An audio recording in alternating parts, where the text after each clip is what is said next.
लोकशाहीची हत्या होत नसते, लोकशाहीचा वापर गैरवापर होत असतो। परंतु आपल्या राजकीय व्यवस्था आपल्याकडे जी रचना केलेली आहे ती तशीच केलेली आहे। म्हणून अनेकदा असं वाटतं की आपण फक्त राम मंदिराच्या विटा जमवल्या, दगड जमवले की मेंदूचे दगड करून टाकलेले आहेत। दृष्टी येण्यासाठी काय केलं जातं शासनाकडनं, तर फसवणुकीच्या पलीकडे आपल्याला काही मिळत नाही। जोपर्यंत माकडाला ती तलवार कशासाठी वापरतात हे कळत नाही ना, तोपर्यंत आपल्याला माकडापासून धोका नाही।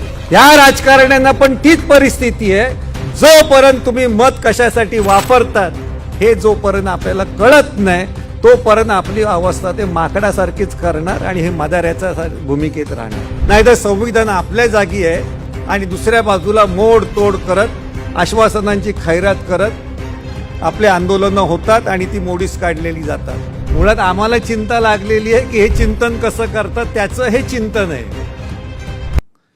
शाहीर आत्माराम पाटील ज्यांच्या गाण्यावरती हा महाराष्ट्र, मुंबईसह महाराष्ट्र निर्माण झाला, खुशाला कोंबडं झाकून धरा, त्यांनी एका ठिकाणी लिहिलंय, कर दर महागाई दर दिन वाढ होई, राजा म्हणे आई आई, प्रजा म्हणे आई आई आणि राजा म्हणे गप्प राही, देतो आश्वासन।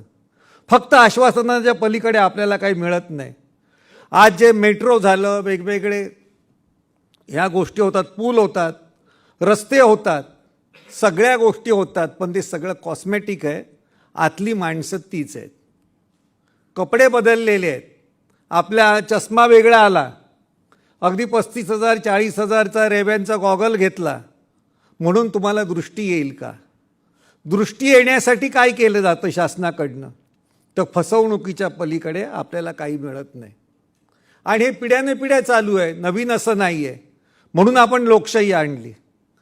आपल्या आजचा विषय आहे की लोकशाही संवाद, जो चिंतनमधनं साधलेला आहे। मला कालच अंक मिळाला, मी पूर्ण वाचलेला आहे तो अंक। उत्तमरित्या उत्तम माहिती दिलेली आहे। त्यांना असं वाटतं चिंतनवाल्यांना की चिंतन करणं ठेका आपलाच आहे। मुळात आम्हाला चिंता लागलेली आहे की हे चिंतन कसं करतात, त्याचं हे चिंतन आहे। की इतकी वाट लावून ठेवली की चिंतन सारखा शेवटी अंक काढावा लागला। इतकी चिंता करण्यासारखी परिस्थिती ठेवलेली आहे, झालेली आहे। लोकशाही, आपण अनेकदा म्हणतो लोकशाहीवरती हल्ला झाला, लोकशाहीची हत्या झाली। राजेशाही, हुकुमशाही, लष्करशाही किंवा आणखीन काही शाया असतील, त्यांच्या उरावर बसून लोकशाही येते। लोकशाहीची हत्या कधी होऊ शकत नाही। अनेक जण विधानसभेच्या बाहेर किंवा संसदेच्या बाहेर, जे विरोधी पक्ष सत्ताधारी, आता दोन्ही झाले, एकच झालेले, आता कोणी वेगळे झालेले नाही आहेत, हे एखादी गोष्ट ऐकली नाही, एखादा कायदा पास झाला नाही, एखादं विधेयक मंजूर झालं नाही, एखादा मत त्यांचं ऐकलं नाही, तर ते आपली अंतयात्रा काढतात आणि लोकशाहीची हत्या झाली असं मिरवतात। जसं पुराण कथेमध्ये सांगितलेलं आहे की परशुरामांनी 21 वेळा ह्या जगातून निशस्त्रीयकरण केलं, एकही क्षत्रिय राहणार नाही। अरे एकदा क्षत्रिय मेल्यानंतर 20 वेळा मरायला जगतील कसे ना? ते कुठून निर्माण झाले? तर लोकशाहीची हत्या होत नसते, लोकशाहीचा वापर गैरवापर होत असतो, चुकीच्या पद्धतीने वापर होत असतो, त्या यंत्रणेचा वापर होत असतो आणि त्या यंत्रणेचं आपल्याला माहिती नसते, म्हणून अनेकांचं फावतं। अनेक जण आता म्हणतात की हुकुमशाही येईल, हुकुमशाही येईल, आणि हिटलरची तुलना बिलना केली जाते। हे हिटलर बनण्याच्या पण लायकीचे नाही आहेत, इतके भित्रे आहेत। हिटलर तो हिम्मतवाद होता, तो त्यावेळी तो हिमतीने उभा तरी राहिला। ह्यांना आम्ही हुकुमशाही आहे, हुकुमशाह सांगायची सुद्धा हिम्मत नाही आहे। परंतु ते हुकुमशाही आणणार नाही, परंतु लोकशाहीचा गैरवापर करण्यावरती हुकमत निर्माण करतील। तशी हुकमत त्यांनी गेल्या 10 वर्षामध्ये निर्माण केलेली आहे। लोकशाहीचा तोडमोड करून वापर करायचा। लोकशाहीच्या संविधानामध्ये बदल आवश्यक आहेत, पण ते लोकांना फसवण्यासाठी नाही आहेत। 102वी घटनेमध्ये दुरुस्ती केली संविधानाची। जे मराठा आंदोलन सुरू झालं, जाटांचं आंदोलन सुरू झालं, तिथे गुर्जरांचं आंदोलन सुरू झालं, पाटीदारांचं आंदोलन सुरू झाल्यानंतर जी मागणीच नव्हती ती मागणी आणली आणि EWC आणलं आणि मराठ्यांना 103 वरती फसवलं। हे जे सोयीनी राजकारण करणार आहे ते आंदोलनकर्त्याला माहिती असायची गरजच नाही आहे. अण्णा हजारेपासून ते जरांगेपर्यंत बुजगावणी उभी केली की कसंही आंदोलन खेळता येतं. हा सुद्धा लोकशाहीचा गैरवापर आहे. जे लोकशाही ही बुद्धीने आपल्याला पचवायची आहे, भावनेने नाही पचवता येणार. कारण कायद्याचं राज्य असतं तेव्हा कायदा कशासाठी कशा पद्धतीने वापरायचा तोही आपल्याला कळावा लागतो. नाहीतर आपल्याकडे ते जर बांग सकाळी मुसलमान ठोकत असतील तर आपण सकाळी उठून जर चालिसा म्हणत असेल तर डबल बांग दिल्यासारखी झाली नाही का ती. तो 5 वाजता उठून देतो म्हणून मी 5 वाजता उठून घंटा वाढवायची का? कारण आपण भावनिकतेचं राजकारण केलं की बाण 5 वाजता जो ठोकत असेल, 6 वाजता करत असेल, इतरांना अपायकारक करत असेल तर आपण त्याच्या विरुद्ध आणि तेवढंच बोललं पाहिजे. त्याला दुसरी बाजू निर्माण करणं हे असू शकत नाही. परंतु आपल्या राजकीय व्यवस्था आपल्याकडे जी रचना केलेली आहे ती तशीच केलेली आहे. म्हणून अनेकदा असं वाटतं की आपण फक्त राम मंदिराच्या विटा जमवल्या, दगड जमवले की मेंदूचे दगड करून टाकलेले आहेत. आज 2-3 पिढ्यांच्या मेंदूचे पूर्ण दगड करून भावनिक करून सोडले अशी वास्तव आहे. भयानक वास्तव आहे. एका बाजूला भावनिकतेचं राजकारण भयानक केलं जातं. जात, धर्म, प्रांत, भाषावाद ह्याच्यावरून वेगवेगळे समस्या निर्माण केल्या जातात आणि त्याचवेळी ह्या देशाचा जो आर्थिक स्ट्रक्चर आहे ते संपूर्ण अर्थकारणातून बदलून जाऊन अनेक छोट्या समाजांना खलास केलं जातं अशी परिस्थिती आहे. जो गरीब आहे तो अधिक कसा गरीब होईल आणि श्रीमंत आहे अधिक कसा श्रीमंत होईल ह्याची व्यवस्था गेल्या 10 वर्षामध्ये प्रचंड ताकदीने केलं. 1947 सालामध्ये भारत जेव्हा स्वतंत्र झाला तेव्हा देशाची विकासाची प्रगती अत्यंत भयानक होती.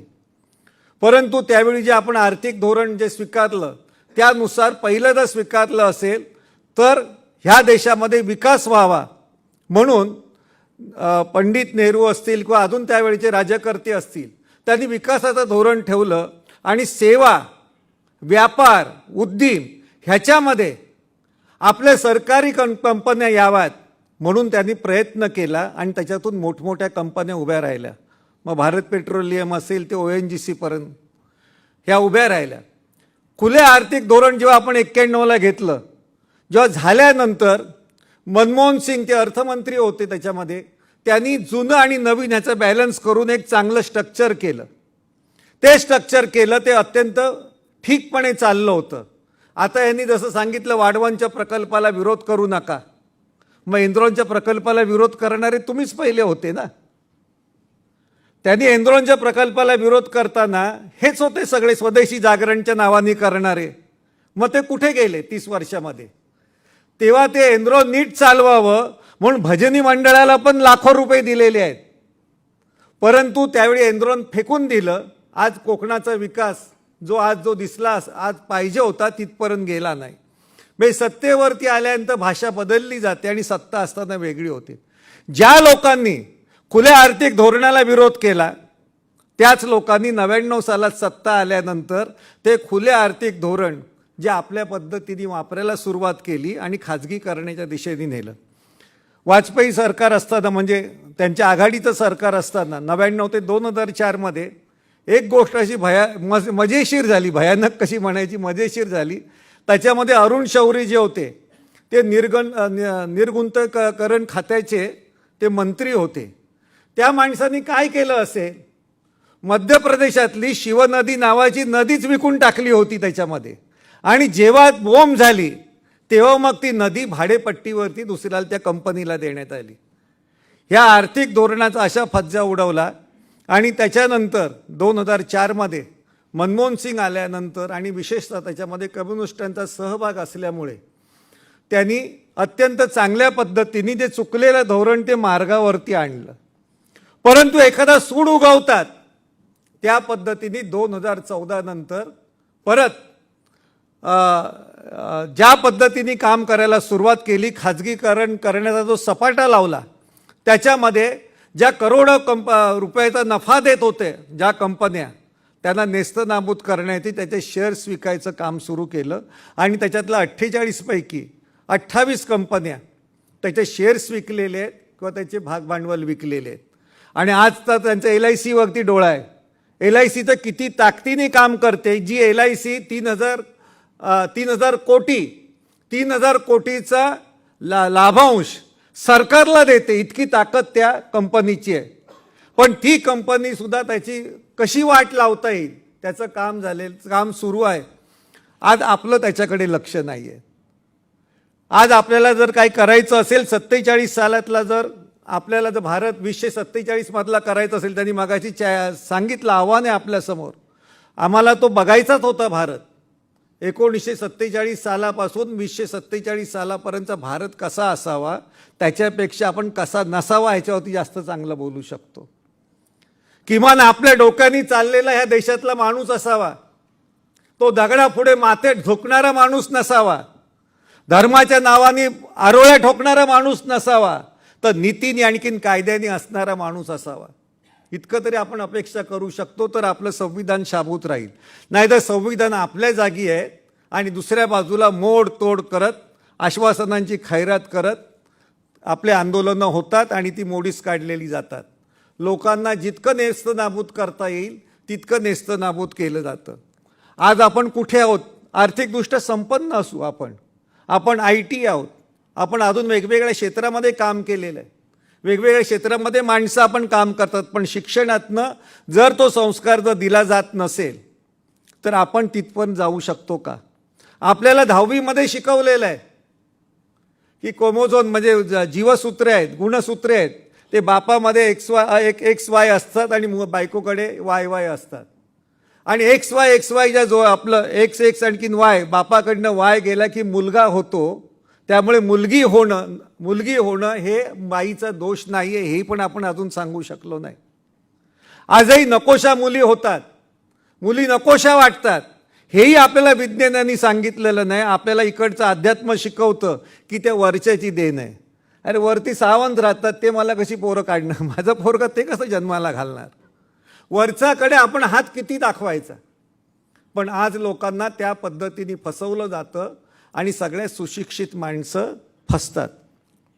श्रावणाच्या पुढे मागे सदा आपल्या दगडूशेठ हलवाईच्या इथे 10-15 वर्षापासून 20-20, 30-30 हजार महिला अथर्व शीर्षसाठी बसतात. हीच लोक झुंड आणतात मोठी. पण त्याच्यामध्ये शिकलेल्या बायका असतात, सुशिक्षित बायका असतात. त्यांना अथर्व शीर्षाचं काही घेणं देणं नसतं. अथर्व वेदातला तो एक भाग आहे. ज्यांचं डोकं थाऱ्यावरती नसतं ते थाऱ्यावरती येण्यासाठी म्हणून ते अथर्व शीर्ष आहे. त्या शीर्षाचा डोक्याशी संबंध आहे हेही त्या बायकांना माहिती नसतं. पण झुंडसारख्या त्या बायका येतात आणि त्या IT सायन्स सेक्शनमधल्या आणि डॉक्टर ह्या बायका असतात. एक ज्या आपल्या कुलगुरू होत्या इकडच्या मुंबई विद्यापीठाच्या देशमुख नावाच्या, स्नेहलता देशमुख, तुम्ही पण डॉक्टर आहात. गर्भसंस्कारातनं मुलं झाली असती तर आपल्यासारखी अशी निर्माण झाली असती का हो? पण लोकांना लुटलं आणि शिकलेली लोकही पहिली जातात. ह्या बुवाबाजी आणखीन बाकीच्या अंधश्रद्धेतून प्रचंड पगडा आहे, आणखीन तो ह्यांना वाढवायचा आहे. असा आपल्याला भारत हवा आहे का? अशी आपल्याला लोकशाही हवी आहे का?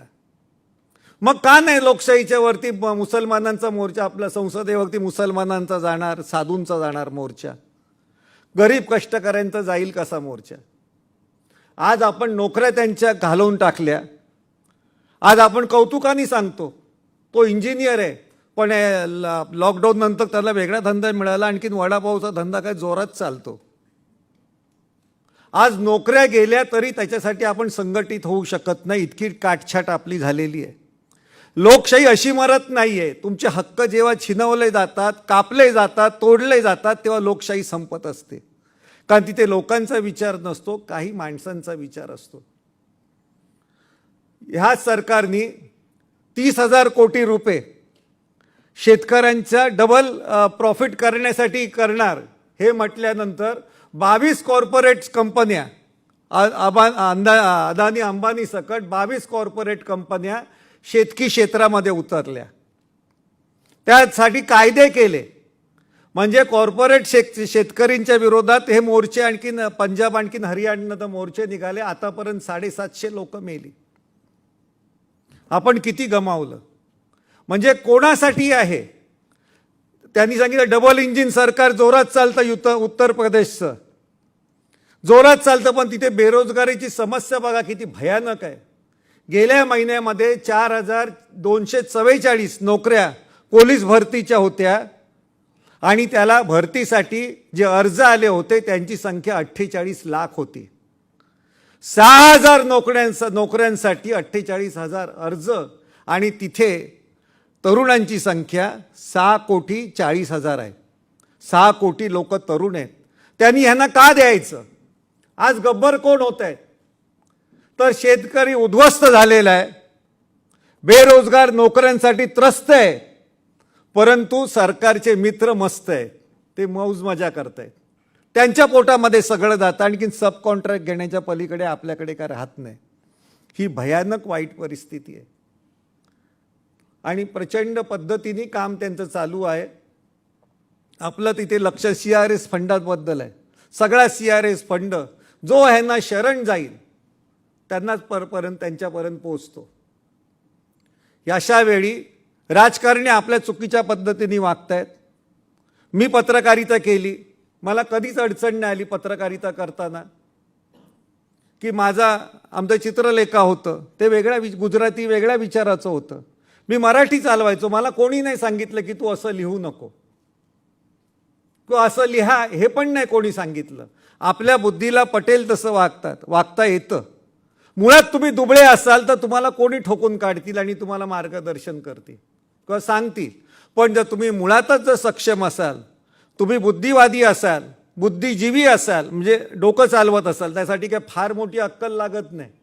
एवढीशी मुंगी, तिला अक्कल ती केवढी, चिरडली तर रक्त येत नाही, पण ती मुंगीला गुरुकुलात जात नाही, चिंतन शिबिरात जात नाही, चिंतन नावाचा अंकही वाचत नाही, तिला गुगल मॅप माहिती नसतो, पण ती मुंगी तिचं ध्येय ठरलेलं असतं की आपल्याला डॉक्टर लहानेंच्या घरातला साखरेचा डबा शोधायचा आहे.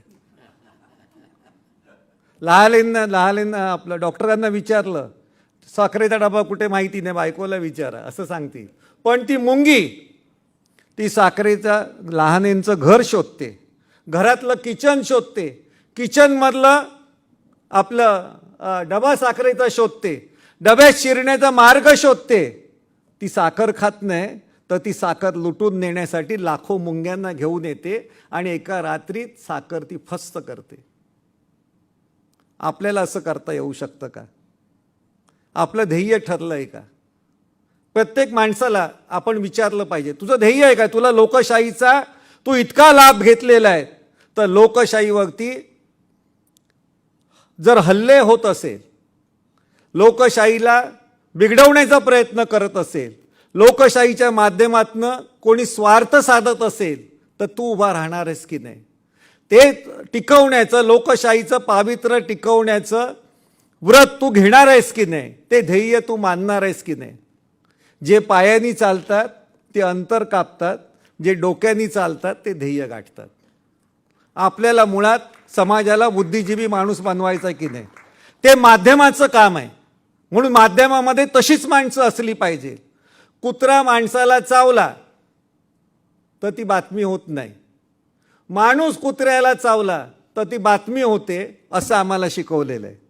पण नेवगी सर, मी असं सांगतो, दोघं एकमेकांना चावत का नाहीत ह्याची आज बातमी झाली पाहिजे. कुत्रा पण माणसाला चावत नाही, माणूस पण कुत्र्याला चावत नाही, इतक्या ह्यांच्या युत्या कशा झालेल्या आहेत. आमच्या युत्या झालेल्या असतील पत्रकारांच्या, म्हणून त्यांच्यात हिंमत नाही. प्रत्येक लिहिलेला लेख, प्रत्येक लिहिलेला रिपोर्ट हा आपण शेवटचाच समजून लिहिला तर काय होतंय? आपण कुठे अमरपट्टा घेऊन आलोय? आपण जर लोकांना जर काही सांगत असेल तर आपण लोकांप्रमाणे काम पण करू शकतो ना. मी आज पत्रकार आहे, संपादक आहे, उद्या कांदे बटाटे विकीन, काय हरकत काय आहे? उत्तम पद्धत. तिथे कांदे बटाटे विकता सुद्धा बरंचसं गोष्ट सांगता येतात लोकांना. त्यासाठी काय पत्रकारिताच केली पाहिजे असं नाही आहे. हे पहिलं डोक्यात पाहिजे की माणसाला आपण भावना असल्या पाहिजेत, त्या व्यक्तही झाल्या पाहिजेत, पण त्याला बुद्धीची बैठक आधी असली पाहिजे. ती आपल्याकडे कमी पडते. माणसाची ओळखच मुळात आहे, human is a social and rational animal. आपण सोशल आहेत म्हणून आज आपण सगळे एकत्र आलो, पण रॅशनल हे व्हायचं असतं, आणखीन त्याची सतत प्रक्रिया चालू असते. आणि ज्या लोकांना स्वार्थ साधायचे आहेत, ज्यांना लोकशाही विरोधी काम करायचं आहे, ज्यांना माणूस बुद्धिजीवी म्हणून राहू नये, तो गुलाम राहायला पाहिजे, तो आपल्या ताब्यात राहायला पाहिजे, अशी माणसं त्याला बुद्धिजीवी होण्यापासून रोखतात आणि मग पोथ्या पुराणांमध्ये अडकवतात. हे त्यांचं काम आहे आणि ते धर्माच्या नावाने केलं जातं. खरा धर्म तसा नाही आहे. धर्म म्हणजे नीती. प्रत्येकाची नीती असते. कसं वागायचं, कसं बसायचं, कसं बोलायचं, ही नीती. ह्याच्यापेक्षा पलीकडे काही नाही. पण कट्टरता त्याच्यामध्ये आली, स्वार्थ आला की काय होतं ते आपण गेले 30 वर्ष बघतोय. मी एक कविता फार पूर्वी लिहिली होती, धर्मवादी हे दुनिया डाकू आहे खरा धोका, त्यांनी घातला मानवतेवर सर्वाआधी डाका. आतापर्यंतचा इतिहास काढला तर धर्माच्या नावाने जास्त माणसं मारली गेलेली आहे. मंदिर मस्जिद झगडा केला सत्तेच्या भावाने, मंदिर मस्जिद झगडा केला सत्तेच्या भावाने, बॉम्ब फोडून खून पाडले अफवांच्या घावाने.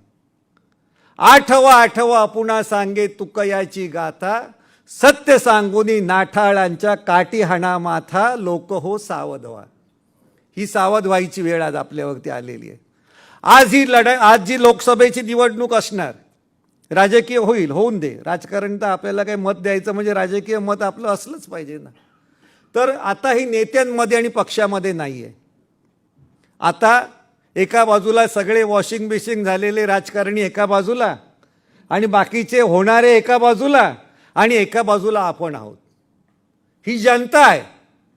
आपण आज ही खरी कसोटी असेल तर भारतीय जनतेची, लोकांच्या मताची खरी कसोटी आहे. आपण मत नीट देऊ शकतो का? आपण मत कोणाला द्यायचं?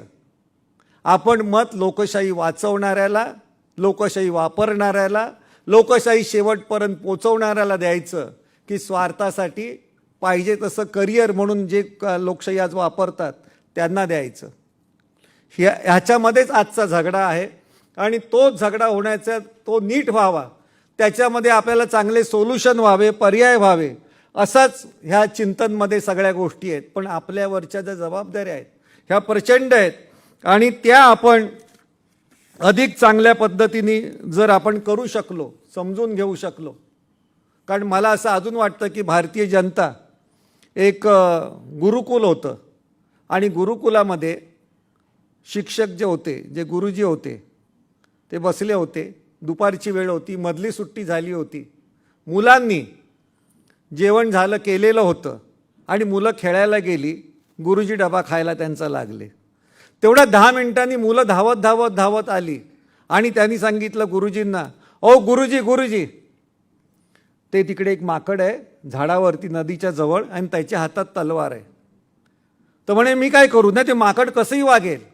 नाही नाही, तू काळजी करू नका, त्या तुम्ही तुमचं खेळा, आणखीन जा. माकडाची काही भीती वाटायची काही गरज नाही. पुन्हा मुलं 5-10 मिनिटांनी आले, तर म्हणाली नाही नाही, तर गुरुजी आता ते माकड तलवार फिरवायला लागलेलं आहे, वाटेल तसं, तर आपण तुम्ही या आणि त्याला हकलवा. गुरुजी म्हणाले अजिबात नाही, मी माझं जेवण पूर्ण करीत आणि मग बघायला येईल. मुलांनी विचारलं असं का वागता तुम्ही?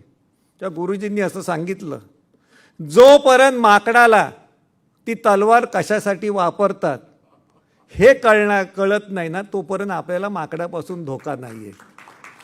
ह्या राजकारण्यांना पण तीच परिस्थिती आहे. जोपर्यंत तुम्ही मत कशासाठी वापरतात हे जोपर्यंत आपल्याला कळत नाही, तोपर्यंत आपली अवस्था ते माकडासारखीच करणार, आणि हे मदाऱ्याच्या भूमिकेत राहणार.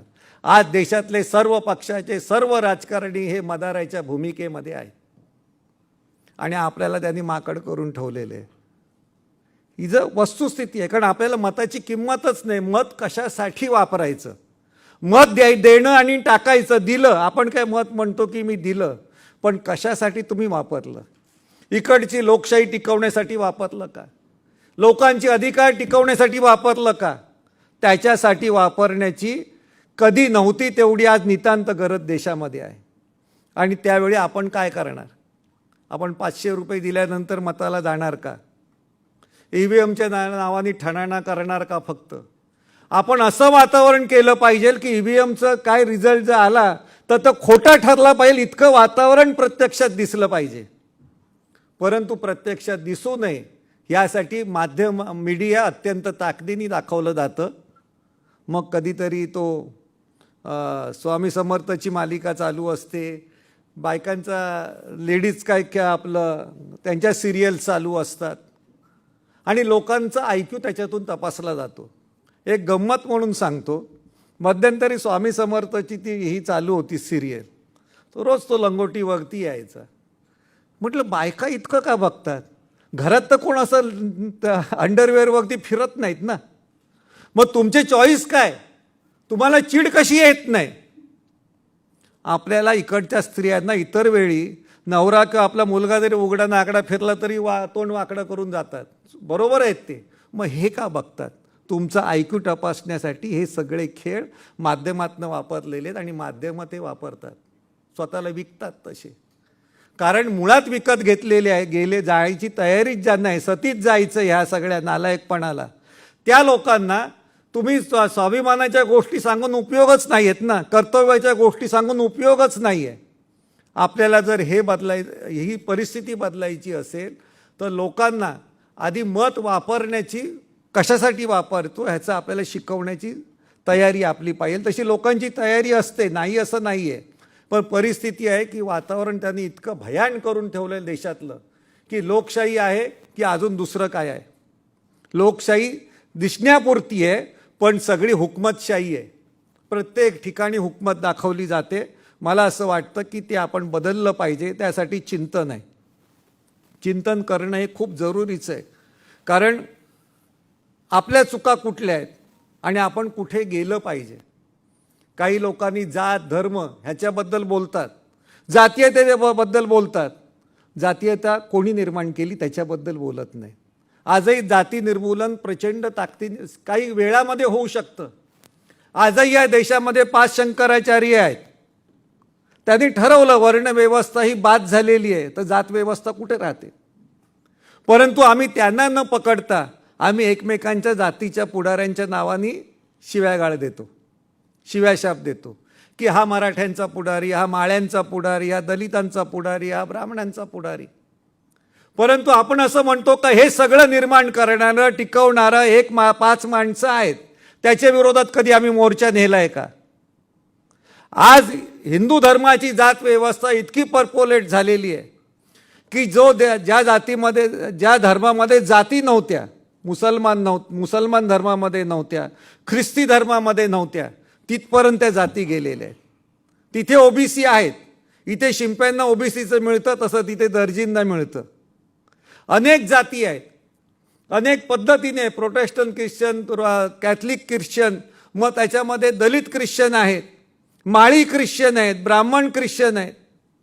हे आपण लक्षात घेतलं पाहिजे. जात व्यवस्था जर आपल्याला अडचणीची वाटत असेल तर त्याच्यावरती फक्त चर्चा करून उपयोग नाही, तर त्याच्या विरोधात जी व्यवस्था निर्माण करणारी ते त्याची अथॉरिटी आहे त्याच्या विरोधात पहिला आवाज उठवला पाहिजे. आम्ही तो आवाज उठवत नाही, त्यामुळे यांचं फावतं लोकांच्या भावनेशी खेळ खेळता येतो आणि आपण तो भावनेचा खेळ बघत राहतो आणि माणसाला बुद्धिजीवी करण्याची प्रक्रिया आपली थांबते. ही देशातली परिस्थिती आहे, ती दिवसागणित वाढत जाणार. आपण चर्चा करतो, आज गडकरींना तिकीट मिळालं नाही, माध्यमातून चर्चा करायची गरज नाही, तो गडकरी आणि ते बघून घेतील ना. पण त्याच्यामध्ये इनडायरेक्ट मोदी शाह किती सुपर आहेत हे दाखवलं जातं. हे मुळात कळलं पाहिजे आधी. हेच तर शिकवायचं असं ना राजकारणात. किंवा महाराष्ट्राच्या पहिल्या लिस्टमध्ये महाराष्ट्राचं एकही नाव, महाराष्ट्र दुय्यम आहे, सगळ्याच बाबतीत दुय्यम आहे. ह्या देशामध्ये सगळ्यात जास्त धान्य विकत घेतलं जातं रेशनिंगवरचं, ते पंजाबमधलं आहे, त्याच्यामध्ये हरियाणा आहे, नंतर छत्तीसगड आहे, त्याच्यानंतर तामिळनाडू आहे, तेलंगणा आहे. महाराष्ट्रातलं धान्य सगळ्यात शेवटच्या क्रमांकावरती आहे, विकतच घेतलं जात नाही ते. मग तुम्हाला कमी किमतीत विकावं लागतं. त्यांनी सगळ्या बाजूने खेळलेला आहे आणि आपल्याकडे अजून सुशिक्षित लोक धर्माचा, जातीचा ह्याचाच विचार करतात आणि आपलं कसं या देशाचं होणार आहे. तुमचे खिसे कापले, तुमच्या बुद्धीची छाटणी केलेली आहे आणि अशा वेळी आपण कशा पद्धतीने लोकशाहीकडे बघायचं त्याचा विचार केला पाहिजे. एक बाबा आमटे म्हणा किंवा कोणी चांगला कार्यकर्ता होता, त्याने एक त्याच्या जीवनामध्ये खूप मोठं काम उभं केलं होतं. जसं अनुताई वाघनी इथे केलं होतं, गोदूताई परुळेकरांनी केलं होतं, चित्रकूटला नानासाहेब देशमुखांनी केलेलं आहे, जे सामाजिक उत्थानाचं आहे, आपापल्या विचारांनी केलेलं आहे. तसा तो माणूस होता. त्या माणसाकडे माझ्यासारखा पत्रकार गेला आणि त्यांनी सांगितलं, तुमचं काम खूप मोठं आहे, तुम्ही विविध अंगांनी समाजाचा विकास केलेला आहे, आर्थिक, सामाजिक, तुमच्या मार्केटिंगचा विचार तुम्ही केलेला आहे, शैक्षणिक विचार केलेला आहे, तर मला तुमचं त्याचं रहस्य सांगा. तर तो म्हणेल, माझं रहस्य सांगून काय करणार तुम्हाला, तुमच्यासारखे पत्रकार अनेक जण येतात, रोज माझ्याकडे 25 पत्रकार येतात, ऐकतात, पण नाही, मी लिहिलेलं असेल, मी दाखवलेलं असेल, त्याच्यामुळे लाखो लोक वाचतील आणि त्याच्यातनं काही हजार लोक तुमच्यासारखे तयार होतील. तर त्यांनी शांतपणे सांगितलं, लोकांचं जाऊन दे, तुम्ही तयार व्हाल का. मी खजील झालो आणि म्हटलं की मला असं वाटतं की मी ह्या दिशेने आपण वाटचाल केली पाहिजे. मग म्हणाले, काय नाही, आजपासून सुरुवात करा, मी जे केलेलं काम आहे ते बघा. त्यांच्या वेगवेगळ्या डिपार्टमेंटमध्ये वेगवेगळा माणूस होता, शिक्षण, बँकिंग, व्यापार, अजून उद्यम काय जे होतं त्याच्यात वेगवेगळे माणसं होती.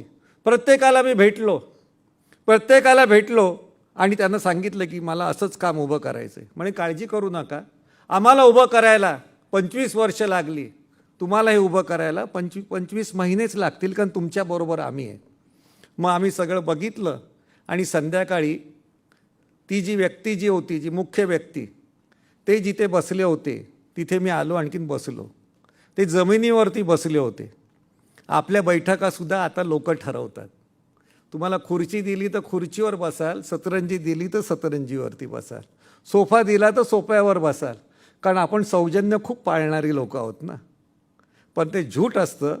कुसुमाग्रजांनी सांगितलेलं आहे, सज्ज न असता, तुम्ही सज्ज नसाल तर, सज्ज न असता कुजन मातता, हत्यार हातामध्ये धरा, सौजन्याच्या बुरख्याखाली शेपूट घालून फिरू नका. पण आपण ते करतो, सौजन्य पाळतो. त्यानुसार ते जिथे जमिनीवरती बसले होते तिथे मी बसलो आणि त्यांना सांगितलं. तात्याराव लहाने होते, ते त्यांच्यासारखे मोठे कार्य केलेली माणसं होती ती. तर मला म्हणाले की काय बघितलं का. मी म्हटलं हो, 25 महिन्यातच काय, मी त्याच्या आधीच पूर्ण करणार. पण म्हणाले, मला तुमचा आशीर्वाद हवा आहे, कारण मी मोठा झाल्यानंतर तुमच्यासारखाच मोठा होईन, प्रसिद्ध होईन, मग माझ्या मुलाखती घ्यायला लोक येतील. मला असं त्यावेळी एखादं वाक्य असं पाहिजे की जे तुमच्या प्रेरणेमुळे मी निर्माण झालेलो, आणखी मी एवढं हे विश्व तयार केलं. तर त्यांनी सांगितलं, मी आशीर्वाद द्यायला काय बुवा नाही, संदेश द्यायला काय राजकारणी नाही, आणि एका वाक्यात काय विचार द्यायला मॅनेजमेंट गुरु नाही, वन लाईन थिंक काय ते म्हणतात त्याला. तरी मी खूप तगादा लावला की नाही, मला काहीतरी सांगा, की मला मोठं झाल्यानंतर तुमच्या नावाने मला लोकांना सांगायचं आहे की तात्यारावांनी मला हे सांगितलं वाक्य, म्हणून मी असा निर्माण झालो. शेवटी ते कंटाळले, ते उठले, मी सुद्धा उठलो. आणि उठल्यानंतर पहिलं काय केलं तर माझ्या बुडाला लागलेली माती मी झटकली. ते म्हणाले, आता तुला आशीर्वाद पर काही शब्द संदेश हवा होता ना, तो आता मी देतो. अरे माझ्या बुडाला, तुझ्या बुडाला लागलेली माती जर तू इथून घेऊन जाऊ शकत नाही तर आमची मती काय घेऊन जाणार. माझं असं झालं नाही, तुमचंही असं होऊन देऊ नका. त्याच्यामध्येच आपल्या लोकशाहीचं संरक्षण आहे, रक्षण आहे, आणि लोकशाही आपली मोठी होईल. चित्रलेखा डिसेंबर 22 बंद झालं. त्याच्या आधीचा दिवाळी अंक होता, त्यावेळी कविता लिहिली. खरं माझी प्रकृती काय कविता लिहिण्याची नाही आहे, पण माझ्यासारखा माणूस कविता लिहिणार ती त्याच पद्धतीने लिहिणार. जी आज परिस्थिती आहे ती तेव्हाही होती, पण त्याला कोरोनाची बॅकग्राऊंड होती. खरं आपल्याला शिकण्यासाठी खूप होतं. लस कशी बनते एवढं जरी आपण शिकवलं असतं ना टी व्हीवाल्यांनी, तरी खूप झालं असतं. पण आपल्या देशामध्ये लॉकडाऊन झाल्यानंतर, इतकी वाताहत झाल्यानंतर सुद्धा शाळा सुरू व्हायच्या आधी देवळं उघडा, मशिदी उघडा ह्याचं आंदोलनं झाली. भयानक आहे. भक्ती महत्त्वाची की भाकरी महत्त्वाची, आपल्याला काय हवी आहे. पण त्याच्यामध्ये एक चोरटा चांगला निघाला. त्यांनी पैसा कुठे असतो ते लोकांना माहिती आहे. त्यांनी त्या ह्याच्या मठामध्ये, सोलापूरच्या एका मठामध्ये दरोडा घातला, आणखीन त्या पुजाऱ्याची मर्डर करून पैसे घेऊन गेला. घरांवरती घ्यायला आपल्याकडे काय नव्हतं, तरी लोकांनी दिवाळी साजरी केली. आणि का करायची ते शेवटच्या दिवाळी अंकामध्ये मी लिहिलेलं होतं. ओ शेठ, शेठ म्हणजे दोनच. ओ शेठ, तुमची दिवाळी झाली ना, खरेदी झाली ना, तुमचे फटाके वाजले ना, दबा धरूनी संकट असता दिवाळी करता का? बुद्धी भ्रष्टली का?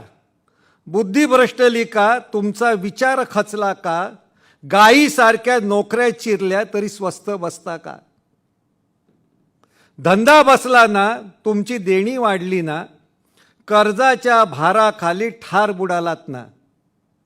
शेती बुडाली ना, सत्तेची गोळी घुसली ना. शेती बुडाली ना, सत्तेची गोळी घुसली ना, हक्कासाठी मरण्याची ती पाळी आली ना. डिग्र्या मिळाल्या ना, डिग्री मिळाली ना, पण नोकऱ्याच संपल्या ना. डिग्री मिळाली ना, पण नोकऱ्याच संपल्या ना. बेकारी विरुद्ध लढण्याऐवजी लाथा खाताना. आज परिस्थिती अशी आहे. ट्रोलर झालात ना, तुम्ही झोलर बनलात ना. ट्रोलर्स जे आता आहेत, ट्रोलर झालात ना, तुम्ही झोलर बनलात ना. भक्ताचा शिक्का माथी पक्का बसला ना. सत्ता माज पिकला ना, तुमचा फज्जा उडाला ना. असत्याचा उत्सव करता लज्जा नाही ना. स्वार्थ भेद सोडा ना, लोक हो एकरूप हो व्हाना. स्वार्थ भेद सोडा ना, लोक हो एकरूप व्हाल ना. थोडा वेळ उरलाय तोवर स्वाभिमान मिळवाल ना. साधी साधी माणसं किती महत्त्वाचं सांगून जातात बघा. ते आत्माराम पाटलांचं मगाशी सांगितलं. त्यांनी छोटी गोष्ट केली. त्यांचं एक फटका आहे, जाती विसर्जनाची लावणी. आज जो देशातला धर्मवाद आहे त्याच्यावरती हा भाजी विकणारा माणूस, आज ह्या वर्ष त्यांचं जन्मशताब्दी आहे, त्याच्यामध्ये त्यांनी लिहिलेलं आहे, जो तो धर्मासाठी मेला येशू ख्रिस्त रसूलल्ला. आम्ही करतो हल्ला गुल्ला त्यांच्या नावावरती. सारं स्वार्थाचं कारण लावी धर्माचं तोरण. साऱ्या अधर्माचं रण साऱ्या जगावरती. हे 4 वाक्यात हजारो अग्रलेख लिहिता येणार नाही, एवढ्याच सांगितलेलं आहे. 40 वर्षापूर्वी ते म्हणतायत, व्यापाऱ्यांनी देश खाल्ला, आजही खातायत. व्यापाऱ्यांनी देश खाल्ला, देशी परदेशी माला. सटोड्यांनी मारला डल्ला, लोक भुके मरती. करून गरिबांची होळी, करती स्वार्थाची दिवाळी. आणि संध्याकाळी कबुतरांना दाणे टाकती. आपली पण कबूतर झालेली आहे. नका ऐकू हसून, नका राहू बसून. तुम्हा सांगतो ठासून, ऐका लाखाची बात. मूठ वळवा न्यायाची, जाच ठेचा हरामांची. कीर्ती दाखवा शिवाची, द्या सत्याला साथ. धन्यवाद.